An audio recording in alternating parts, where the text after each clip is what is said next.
आयत है जिसकी भुजा 4.8 सेंटीमीटर और 2.4 सेंटीमीटर थी। इस आयत के बराबर त्रिभुज बनाना सीखा था हमने, लेकिन इस त्रिभुज में एक भुजा उसी दिए हुए आयत के बराबर थी। ये भी भुजा जो है, ये आयत की भी भुजा है एक, और इसके बराबर, इसके क्षेत्रफल के, इस आयत के क्षेत्रफल के बराबर जो त्रिभुज बनाया था ABM, उसकी एक भुजा, आधार वाली भुजा, ये भी उसी आयत के बराबर थी।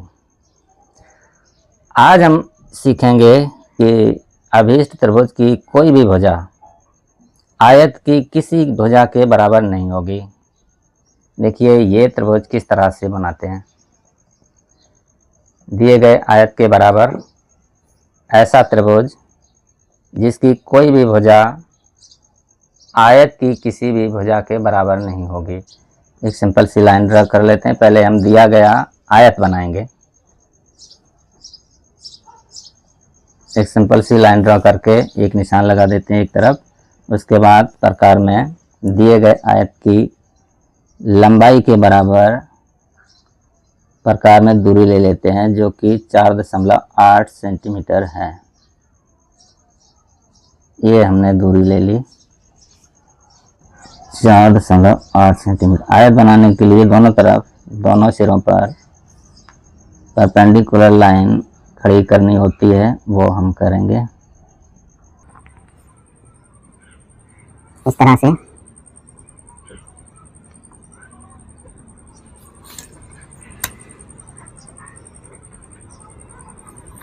इस तरह से परीक्षा में ध्यान देने वाली बात होती है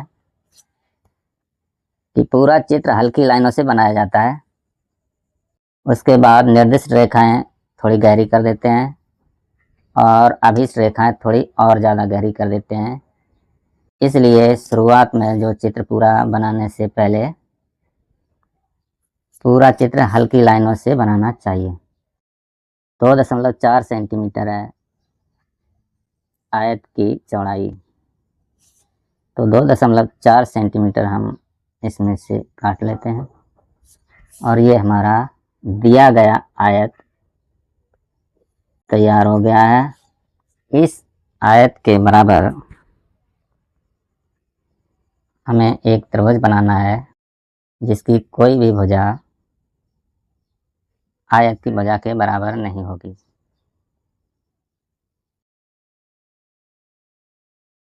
ये A पॉइंट है, ये B है, ये C और इसको D रख देते हैं।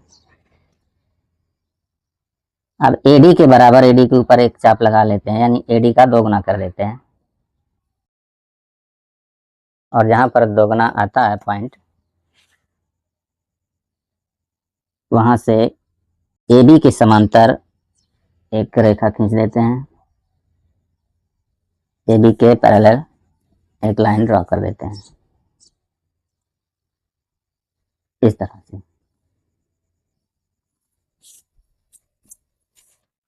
तब माना कि त्रिभुज का आधार 3.3 सेंटीमीटर रखना है। जो त्रिभुज हमारा अभीष्ट त्रिभुज बनेगा उसका आधार 3.3 सेंटीमीटर रखना है। इस लंबाई के बराबर नहीं रखना है, 3.3 सेंटीमीटर रखना है। पिछले वीडियो में इस लंबाई के बराबर आधार वाला त्रिभुज बनाना हमने सिखाया था। इसमें आधार के बराबर लंबाई नहीं रखनी है। कोई दूसरा लंबाई आपको अगर दे दिया गया तो उसका आप कैसे बनाएंगे। मान लीजिए 3.3 आधार वाला त्रिभुज आ गया परीक्षा में, तो किस तरह बनाएंगे वो सीखना है। तो 3.3 सेंटीमीटर का ये चाप लगा लिया, ये हमारे अभीष्ट त्रिभुज की आधार रेखा होगी।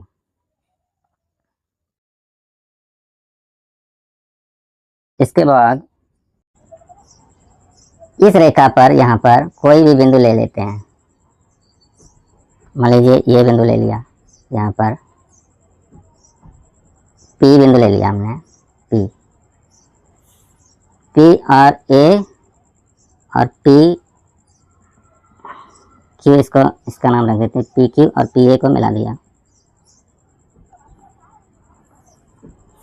पी ए और पी क्यू को मिला दिया। ये बिंदु इस तरह से लेते हैं कि हमारा जो अभी त्रिभुज बना है ये अभिष्ट नहीं है, अभी जो त्रिभुज बना है वो एक न्यून कोणीय त्रिभुज रहे, सभी कोण 90 अंश से कम के रहें। इस तरह ये बिंदु यहाँ पे लेते हैं। इधर कहीं ले लेंगे तो ये वाला कोण 90 अंश से ज़्यादा हो जाएगा, न्यून कोण का त्रिभुज रहे, ऐसा बिंदु लेते हैं।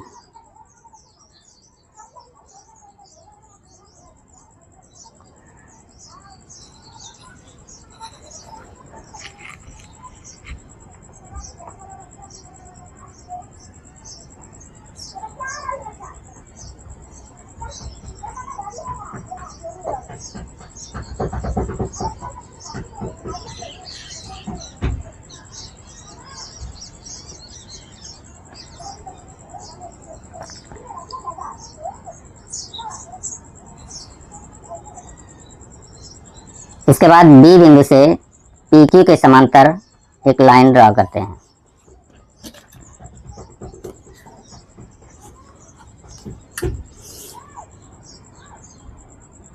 बी बिंदु से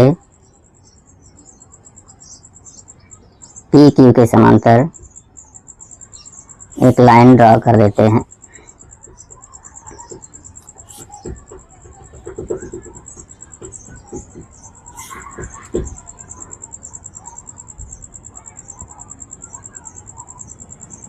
इस तरह से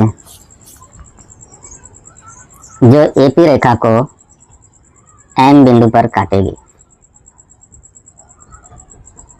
एम और क्यू को मिला देते हैं।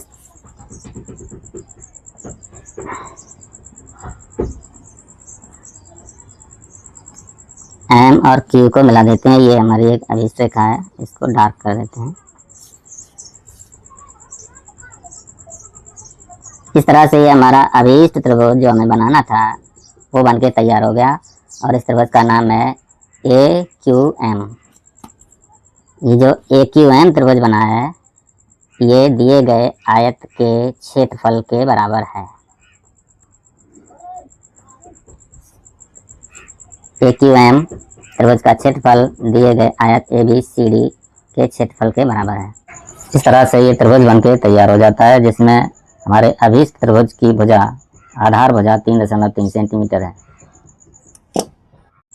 तो इस तरह से आपने समझ लिया होगा कि दिए गए आयत के बराबर त्रिभुज कैसे बनाते हैं।